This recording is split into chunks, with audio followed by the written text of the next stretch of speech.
नमस्कार. रामकृष्ण हरी. वाशी गावातील ग्रामस्थांना माझा सप्रेम नमस्कार.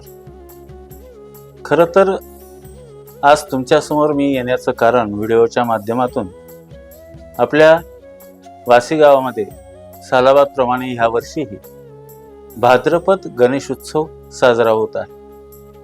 आणि हा गणेशोत्सव साजरा होत असताना मग त्यामध्ये मुख्य काम येतं ते ब्राह्मणाचं म्हणजेच अर्थात गुरुजींचं.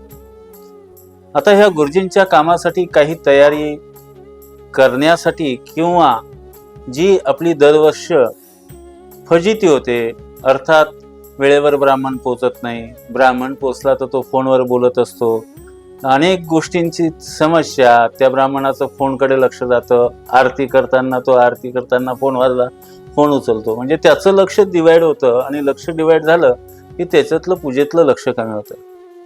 परंतु आम्हाला मनापासून वाटतं की पूजा व्यवस्थित व्हावी आणि प्रत्येकाला त्या पूजेचं फल चांगलं प्राप्त व्हावं. आणि या हेतूने ह्या वर्षी आम्ही एक नवीन संकल्पना आपल्या वाशी गावामध्ये राबवत आहोत. त्याच्यामध्ये बऱ्याच जणांचा सहयोग घेऊनच, वाशी गावातील ग्रामस्थांचा सहयोग घेऊनच ही जी व्यवस्था आहे ती राबवली जाणार आहे. हे सगळं करण्यासाठी काही गोष्टींची नियमावली आम्ही तयार केलेली आहे. त्या नियमावलीप्रमाणे आपण हे सगळं करणार आहोत. खरं तर आज कित्येक वर्ष झाली मी 27 वर्ष वाशी गावामध्ये अविरतपणे ही सेवा देत आहे. नागाई ज्योतिष संशोधन केंद्रातर्फे ही सेवा आपणास पुरवत आहे. ही सेवा करत असताना बऱ्याच वेळेला फार उशीर होतो किंवा काय, ह्या त्रुटी ह्या लक्षात घेऊनच का नाही आपण सुद्धा 21व्या शतकातील युगाप्रमाणे आपण त्या ठिकाणी आपली सुद्धा जी पारंपरिक पद्धत आहे ती बदलून थोडंसं नाविन्यपूर्ण आणि अभ्यासपूर्ण काम करूया. आणि याकरताच हा उहापोह. सगळ्यात पहिले तर ही सेवा करत असताना माझ्याकडे नुसतं वाशीगावच नव्हे तर वाशीगाव, जुहूगाव, तुर्भेगाव, पावणेगाव आणि सेक्टर विभाग म्हणजेच कॉलनी विभाग बराच आहे. आणि सगळ्याच ठिकाणी मी पोचू शकत नाही किंवा महेश गुरुजी पोचू शकत नाही. आणि म्हणूनच आम्ही सगळ्यांकडे जाण्याचं टाळतो. याचाच अर्थ जरी आम्ही गावात आलो तर एखाद्याकडे पूजा केली तरी उद्या त्याचा काय अर्थ होतो की ते एकतर श्रीमंत असावे किंवा राजकीय पदावर असावेत किंवा जवळचे असावेत, मित्र असावेत. याकरता आम्ही कोणाकडेही गणपती बसवायला जात नाही. त्या दिवशी जे ब्राह्मण आलेले असतात आपल्याकडे बाहेरून, महाराष्ट्र राज्यातून अनेक जिल्ह्यातून ब्राह्मण आलेले असतात आणि त्या ब्राह्मणांच्या हातून आपण ह्या पूजा करून घेतो. ही पूजा करत असताना आपल्या वाशी गावामध्ये आजच्या तारखेला एकूण 150 गणपती आहेत. हे 150 गणपती जर विचार केला तर आत्ता आपल्याला 2 ते 2:30 वाजतात आणि त्या 2-2:30 वाजेपर्यंत किंवा 3ही वाजतात कधी कधी. तर ही जी वेळ गणपती बाप्पाची स्थापनेची आहे किंवा कुठल्याही धार्मिक पूजेची जी वेळ सुरुवात जी आहे ही प्रातःसमयी झाली पाहिजे. किमान माध्यान्हपर्यंत तरी 12 वाजेच्या आत तरी आटोपलं पाहिजे. पण आपल्याला कमीत कमी 3-4 असे वाजतात आणि हे वाजून आहेत. याकरता हा उहापोह आहे.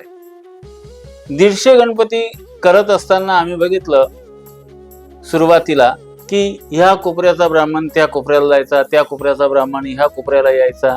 ही सगळी जी काही जमलिंग होती ती काढून आम्ही आता अशा स्थितीवर आलो आहेत की गेले एक 16-17 वर्षापासून की एक ग्रुप वाईज नावं तयार केले आणि एका ब्राह्मणाला आम्ही जास्तीत जास्त 15 आणि कमीत कमी 10 गणपती देण्याचा प्रयत्न केला.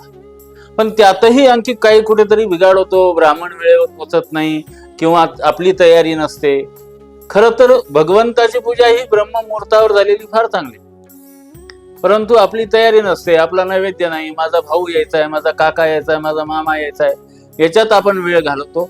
परंतु घरातल्या गणपतीची स्थापना जर पहाटे ब्रह्ममुहूर्त केव्हा चालू होतं तर 3:40 पासून म्हणजेच पहाटे 4 वाजेनंतर जरी सुरुवात केली, नको 4 वाजता, जरी पहिला गणपती 5 वाजता जरी बसला आणि एका ब्राह्मणाने अर्धा तास जर एका गणपतीला दिला तर तो शांततेत व्यवस्थित पूजा करू शकतो, आपल्या मनासारखी पूजा होऊ शकते, आपल्याला त्याचं फल प्राप्त होऊ शकते. आणि म्हणून ह्या वर्षी आम्ही काही नियोजन करत आहोत. ते नियोजन असं आहे की प्रत्येक ब्राह्मणाबरोबर आपल्या गावातील एक ग्रामस्थ म्हणजेच एक गटसहाय्यक त्या ठिकाणी दिले जाणार आहे. त्या ब्राह्मणाला एका यादीमध्ये 12, 13, 10 आणि जास्तीत जास्त 15 गणपती असणार आहे.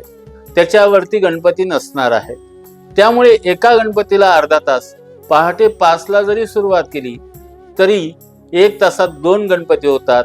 11 वाजेपर्यंत माझ्या अंदाजे 12 गणपती किंवा 15 गणपती आरामशीर व्यवस्थित बसतात.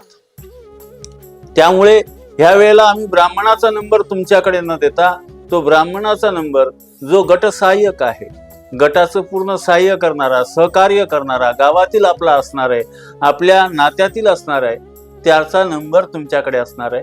तो तुमच्या संपर्कात राहील. तो तुम्हाला ब्राह्मण कुठे आहे आपल्या यादीतला तो तुम्हाला सांगेल, तो तुमच्यापर्यंत ब्राह्मण पोचवेल. तो 4, 5 आणि 6 तारखेपर्यंत 3 दिवसात आपल्याकडून आपल्या वेळेची नोंद करून घेणार आहे की तुमच्याकडे ब्राह्मण किती वाजता पाठवावा. तसं जर तुम्ही त्यांना सहकार्य केलं, त्यांना सहाय्य केलं तर आम्हाला काम करण्यामध्ये आनंद वाटेल आणि एक हे सगळ्यांचं कार्य सुसोयीस्कर होईल, हीच ईश्वरचरणी प्रार्थना. ब्राह्मण येण्याच्या आधी आपण काही पूर्वतयारी करून ठेवायची आहे. पूर्वतयारी म्हणजे गणपती बाप्पा आसनावर आहेत परंतु दोन्ही बाजूला समाया ठेवणे. बऱ्याच वेळेला ब्राह्मण येतो, मग तो एक एक पुडी फोडतो, मग ते हळद काढतो, कुंकू काढतो, त्या सगळ्या तयारीमध्ये त्याचा वेळ वाया जातो. तो वेळ वाया जाऊ नये याकरता त्याचे 15-20 मिनिटं गेल्यानंतर तो 15-20 मिनिटात आपल्याकडे पूजा घाईघाईतच करणार आहे. आरती व्यवस्थित होणार नाही आहे. त्याचंच लक्ष मुळात पुढच्या गणपतीकडे, मागे 4 जण असतात, फोन वाजत असतो. आणि म्हणूनच आम्ही तयारी कशी करायची याचा एक व्हिडिओ आपणा सगळ्यांना देत आहोत. तो व्हिडिओ सुद्धा आपण बघून निश्चित त्या व्हिडिओप्रमाणे आपली जर तयारी असली तर ब्राह्मण आपल्याकडे आल्यानंतर आपल्या वेळेनुसार येईल. आपल्याकडे आल्यानंतर तो आपली पूजा शांततेत आणि आनंदी आनंदी वातावरणात आपली पूजा होईल.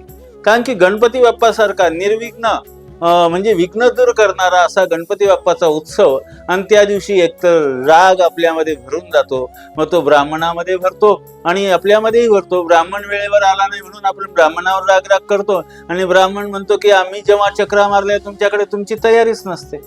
तोही रागीत आणि आपणही रागीत. म्हणजे त्या तमोगुणातून आपण गणपती बाप्पाची जी पूजा करत असो तर ती पूजा आपल्याला किती फलदायी ठरणार आहे. म्हणून हा तमोगुण काढून आपल्याला सत्वगुणाकडे जाण्यासाठी आपल्या सगळ्यांच्या सहकार्याची मला अपेक्षा आहे. आणि मला एक शाश्वती आहे की आपण वाशी गावातील ग्रामस्थ सगळे ह्या गोष्टीला सहकार्य करतील, ही शाश्वती निश्चित आहे. कारण की वाशी गावातील ग्रामस्थ अतिशय भाविक, श्रद्धावान आणि धार्मिक आहेत, यात काही शंकाच नाही. आपण वेळोवेळी माझ्या दृष्टिकोनातून मी ज्या वेळेला कीर्तन, प्रवचन किंवा गावातले सप्ताह किंवा गावातला एखादा आध्यात्मिक कार्यक्रम, रामनवमी, हनुमान जयंतीच्या पालख्या, हे उत्सव आपण एकदम धार्मिकतेने करतो. मग गणपतीचा बाप्पाचा उत्सव रागारागात का करायचा? तो जर आपण सत्वगुणाने, सात्विकतेने येऊन शांततेने केला तर निश्चित त्याचा रिझल्ट आपल्याला चांगला भेटेल. पूजा आपली चांगली होईल आणि शिवाय ब्राह्मणालाही वेळ मिळेल, तो वेळेमध्ये पूजा व्यवस्थित करेल. रामकृष्ण हरी. आणखी काही जर तुम्हाला समस्या जाणवल्या तर त्या गटप्रमुखानंतर गाव समन्वयक म्हणून सुद्धा एक त्यांच्यावरती कार्यकर्ता आपल्या गावातीलच असणार आहे, जे गावाचं सगळं समन्वयक त्यांच्याकडे असणार आहे. आणि ते आपल्या गावातल्या एकूण 12 याद्या आहेत, 12 गट आहेत आणि त्या 12 गटांचे वेगवेगळे व्हॉट्सअप ग्रुप तयार करणार आहोत. ते व्हॉट्सअप ग्रुपमध्ये ज्या गटाचा ग्रुप असेल तो गटाच्या ग्रुपमध्ये तुमचं पूर्ण यादी की तुमचा ब्राह्मण किती घरामध्ये जाणार आहे, कुठल्या लोकांकडे तो असणार आहे, त्याचे घरं किती जवळजवळ आहेत तुमच्या, हे तुमच्या लक्षात येईल. आणि मग निश्चितच तुम्हाला सुद्धा जास्त काळजी करण्याची गरज राहणार नाही. फक्त एकच की वेळेवर आपण वेळ निश्चित करा आपली. पहाटे 5 ते 11 पर्यंत आपल्याला सगळं कार्यक्रम आटवायचा आहे. म्हणून आपली वेळ निश्चित करणं गरजेचं आहे. आपली वेळ निश्चित करून आपल्या घरामध्ये गणपती बाप्पाच्या मखरामध्ये कशी तयारी करायची, काय करायचं ते सगळं व्हिडिओद्वारे आपल्याला सांगण्यात येईल. ते सुद्धा आपण बघायचं आहे आणि तशी तयारी करून ठेवायची, म्हणजे आपला वेळ वाया जाणार नाही.